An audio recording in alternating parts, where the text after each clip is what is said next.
今日早起，咱先赶紧来关心昨昏雨是几桶倒。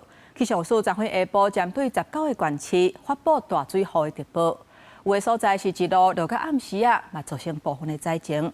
伫台中有树啊倒去逮到机车的起司，因那上山机场的排水管嘛因为落大水雨，这水一个手写袂离，偏崩全咧放落来。 天气尾嘛大雨就被抓，家人文化路10项附近一个中途国小头前水淹到骹步以上，有民众伫外部山食线摊，笑讲雨大甲愈食汤愈济。不过伫台中就无这么幸运咯，雨势却造成难产的灾情。西屯区路树好亲像挡袂牢大雨倒去，地上一个机车起司，路过汽车也损毁，好佳在无甚要紧。 系啊，伊这机车有牵着呀？有牵着，基本人去啊，系啊。你用迄白衫咧？系啊，着白衫的，系啊。恁人拢无落掉？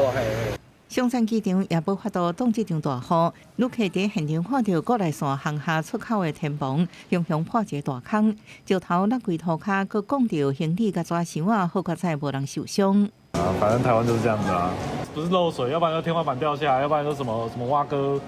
什么有问题的？我觉得应该要日常的维护是要做，只是说希望能做得更好。工作人员透露，代志发生的时阵，多是台北雨势上猛时阵，民航桥水平因为测试尾仔嘛雨势伤过大，宣泄袂赴，排水管伤过重，未堪得哩，才予部分的设施落落去。航站已经马上派人进行检修。记者综合报道。